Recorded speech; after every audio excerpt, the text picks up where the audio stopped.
तो भाई नया टॉपिक है मायोसिस।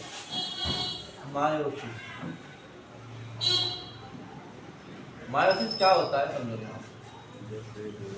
एक सोमैटिक सेल है 2n, उससे 4 क्या बनने हैं।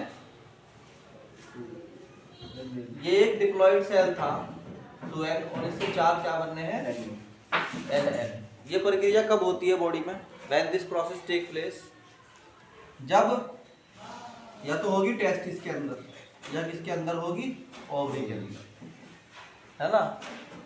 क्योंकि दोबारा इनको क्या होना है, रिकम्बाइन होना है and the new child will born. तो ये हमारा एक सोमैटिक सेल था, मान लो मेल का सोमैटिक सेल था, और उससे एक हमें क्या मिलता है, यहाँ से चार में से एक ले लो एन सेल। जब ये एन सेल मिला हमें, ऐसे ही कहीं से वुमन का मिलेगा और फिर वो अगेन मिलके क्या कर देंगे, एक सोमैटिक सेल डेवलप कर देंगे। तो उसके लिए पहले टूटना जरूरी है ना। तो जो एक सोमैटिक सेल नए 4 डॉटर सेल में टूट गया, जो कि चारों क्या है, डिप्लॉइड है, इसको बोलते हैं प्रोसेस को क्या बोलते हैं, मायोसिस बोलते हैं। तो ये बहुत सिंपल सी डेफिनेशन होगी इसकी, क्या कि it is the type of cell division, it is the type of cell division in which क्या होता है, 4 न्यू हैप्लॉइड सेल्स आर क्या होते हैं, फॉर्म फ्रॉम ए सोमैटिक या डिप्लॉइड सेल। एक डिप्लॉइड सेल से क्या होता है, 4 नए सेल डेवलप होते हैं। जैसे उसके अंदर कई फेस होते थे, इससे इसके अंदर भी कई फेस होंगे। तो पहले इसको समझने के लिए क्या करते हैं, हम एक डायग्राम के थ्रू समझाते हैं। मान लीजिए कि तुम्हारे पास एक सेल है जिसके पास क्रोमेटिड्स है, ऐसे बना दो, ठीक है। एंड इट इज नाउ, ये क्रोमेटिड कंडेंस हो जाते हैं, क्या बन जाता है, एक सेल के अंदर ही वही का वही सेल रहेगा, but chromatid will convert into the chromosome, एक क्रोमोसोम ये हो गया, एक क्रोमोसोम ये हो गया, एक ये हो गया और एक ये हो गया। इस वाले फेस को क्या बोलते हैं, जब क्रोमेटिन से क्रोमोसोम्स बनते हैं तो बोलता है इंटरफेस। और इस इंटरफेस में क्या हुआ कि ये कंडेंस होके क्रोमोसोम में कन्वर्ट हो गया, ठीक है। नहीं है, ये क्रोमोसोम कौन सा है, होमोलोगस क्रोमोसोम। ये तुम्हारे लिए एक वो है, मतलब होमवर्क है कि होमोलोगस क्रोमोसोम्स क्या होते हैं, ठीक। अब क्या होगा, ये जो 4 हैं इसमें मान लीजिए कि ये वाले रेड कलर के हैं, ऐसे ही मैं बता रहा, ये अलग टाइप के हैं, ये रेड कलर के हैं, और ये क्या है, मान लो ब्लू कलर के हैं, ठीक। तो इनमें आपस में क्या होता है, पिछली बार की तरह इंटरचेंज ऑफ द आर्म्स। पता लगा, ये वाला आर्म जो ये वाला, इसका एक आर्म यहाँ चिपक जाएगा, इसका एक आर्म यहाँ, यानी इस तरह का नया सेल डेवलप होगा, सो दैट कि जो सेल्स हैं वो क्या हो, जो नया सेल 2 बने इससे, यहाँ पर उसमें आपस में इंटरमिक्स होता है कि इसका ये वाला आर्म आ गया और ये बाकी बॉडी इसकी आ गई, इसका ये वाला आर्म आ गया, इसकी बाकी बॉडी इसकी आ गई, इसका ये वाला आर्म आ गया, इसकी बॉडी इसकी आ गई। तो हम कहते हैं कि यहाँ पर हमें क्या हुआ है, 4 क्रोमोसोम इस तरीके से दो अलग अलग में चले गए, इसके इसमें चले गए, इसके इसमें, मगर ये इस तरह नहीं गए कि ये उठ के 2 चले गए या ये उठ के 2 चले गए, बल्कि ये इसके आर्म से चिपक गया और ये इसके आर्म से चिपक गया, इस तरह इंटरमिक्स्ड है। नहीं आई बात समझ में? फिर क्या होता है, फाइनली हम यहाँ से क्या कहते हैं कि दे अगेन ब्रेक, और फिर यहाँ पे क्या होता है 1 2 3 एंड 4। अब ये 4 क्रोमोसोम जो बने इसके अंदर फिर वही क्रोमेटिड, बट वो क्या है, मिक्स फॉर्म में है। तो उसी फेज में लौटा है जहाँ पर थे हम शुरुआत में। बट अब की बात फर्क क्या है कि ये जो पहले वाला सेल था ये एक सोमैटिक सेल था, इसको बोलते हैं, देखो इस वाले जो यहाँ से यहाँ वाली कंडीशन ना, ये वाला जो इसको स्टेप है, इसको बोलते हैं मायोसिस 1। याद रखना क्या बोलते हैं इसको, मायोसिस 1। और यहाँ से यहाँ वाले जो फेसेस को बोलते हैं मायोसिस 2। आई कि नहीं आई बात समझ में? इसी को हमें राइटिंग में पढ़ना है कि मायोसिस फेज क्या होता है। और ये जो डॉटर सेल्स हैं, ये चारों के चारों डॉटर सेल के बारे में एक बात ध्यान रखना, they are the haploid cells, haploid daughter cell, ठीक नहीं है? और ये पेरेंट वाला क्या था? पेरेंट जो था ये डिप्लॉइड सेल था। पेरेंट डिप्लॉइड क्या था? सेल, या सोमैटिक सेल बोल सकते हो इसको, है ना? सोमैटिक सेल भी कह सकते हो, या फिर कह सकते हो 2N। क्या था? 2N। ये चारों चारों क्या है? N N N N। समझ में आई कि नहीं आई? आ गया? चलो अब इसको लिखवाता हूँ। अब भाई इसकी थ्योरी लिखेंगे, तो बताओ सबसे पहला फेज कौन सा था इसके अंदर, है भाई? सबसे पहला फेज कौन सा था इसके अंदर? प्रोफेज। बल्कि इसके अंदर हम ये कहेंगे कि स्टेजेस ऑफ मायोसिस के अंदर भी 2 स्टेज होती हैं।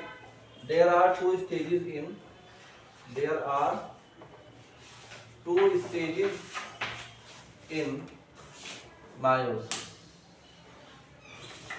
है ना? एक तो होता है फर्स्ट इज मायोसिस 1, और दूसरा क्या होता है? मायोसिस 2। तो मायोसिस 1 में जब हम पढ़ेंगे तो इसको अलग से नाम लिखेंगे, मायोसिस 1। मायोसिस 1 को हम बोलते हैं कि असल में मायोसिस 1 जो होता है ये रिडक्शनल फेज होता है। क्या होता है? रिडक्शनल फेज, यानी कि रिडक्शनल फेज या रिडक्शनल डिवीजन होती है। रिडक्शनल बोलो, डिवीजन, रिडक्शनल डिवीजन। तो इसके अंदर वही सारे फेज आएंगे, मगर कैसे? नंबर 1 प्रोफेज, भाई अनस तुम बोलते क्यों नहीं?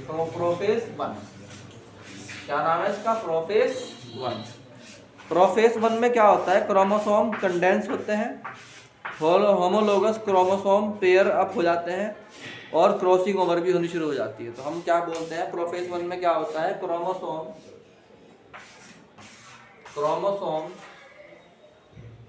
क्या होते हैं बच्चों? कंडेंस होते हैं। नंबर 2 जो होमोलोगस क्रोमोसोम है वो पेयर होना शुरू हो जाता है, पेयर बनने शुरू हो जाता है, तो हम बोलते हैं होमोलोगस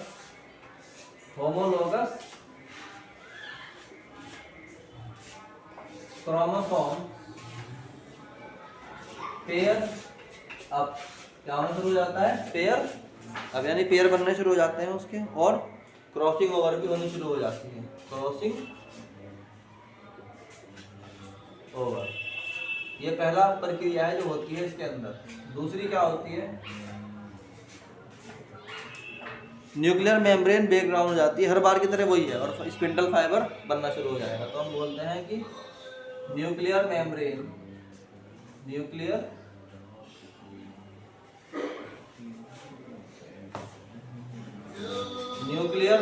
क्या होगी? ब्रेकअप, टूट जाती है, break down, and spindle fibre क्या होना शुरू हो जाते हैं? Spindle fibre begin to form, बनने शुरू हो जाते हैं। याद है स्पिंडल फाइबर कहाँ थे? नहीं याद तो एक बार अपनी कॉपी में उठा के उठा के देखो कि स्पिंडल फाइबर कहाँ थे। सेल के 2 कोनों पर ऊपर नीचे, ऊपर पता था ना, जैसे पेंसिल का गट्ठा हो ऐसे होते हैं। फिर क्या होता है इसके अंदर? दूसरा है मेटाफेज 1। अभी तो प्रोफेज 1 था, फिर क्या है? मेटाफेज 1। क्या है भाई? मेटाफेज 1। मेटाफेज 1 में क्या होता है? होमोलोगस क्रोमोसोम पेयर हो जाते हैं अलाइन द इक्वेटोरियल प्लेन। क्या बोलते हैं? होमोलोगस क्रोमोसोम क्या हो जाते हैं भाई? होमोलोगस क्रोमोसोम कहाँ हो जाएंगे? अलाइन। हाँ भाई, तो फिर अगला चीज़ क्या थी इसके अंदर? मैंने लिखवाया था कि भाई इसके अंदर मायोसिस फेज है ना, प्रोफेज हो गया, मेटाफेज हो गया, मेटाफेज चल रहा था हमारा। तो homologous chromosome are pair align the homologous chromosome pair align कहाँ हो जाते हैं? लाइन अलोंग द, अरे यार बोलो भाई, कहाँ पर? Equatorial plane. भूल गए थी जल्दी? इक्वेटोरियल प्लेन पर। फिर नेक्स्ट क्या होता है जल्दी बताओ फटाफट। Third is anaphase 1। क्या होता है? एनाफेज 1। एनाफेज में क्या हुआ था पिछली बार भी याद करो जरा। Homologous chromosome pulled opposite. Homologous chromosome हो गए थे कहाँ? Homologous chromosome pulled along opposite कहाँ? पोल या स्पिंडल फाइबर, है ना? याद नहीं है वो कि यहाँ और यहाँ की तरफ के लाइन हो गए तो ऊपर नीचे की तरफ को। और फिर क्या है? टीलोफेज 1। टीलोफेज 1 में क्या होता था भाई जल्दी से बताओ फटाफट। टीलोफेज 1 में क्या हो गया था? है 2 हैप्लॉइड सेल बन गए, ठीक है नहीं है? 2 new haploid cells are formed. नए 2 क्या हुए? नए सेल बन गए 2। और क्या हुआ? उन पे half of the original chromosome है, हैविंग हाफ ऑफ द क्या नंबर ऑफ क्रोमोसोम। जितने क्रोमोसोम थे उनके मुकाबले क्या हुआ? आधे क्रोमोसोम रह गए। नहीं आ रही क्या बात समझ में? अब यहाँ के बाद चलेगा हमारा क्या? Meiosis second. ठीक, तो पहले इसको उतारो, इसको करो।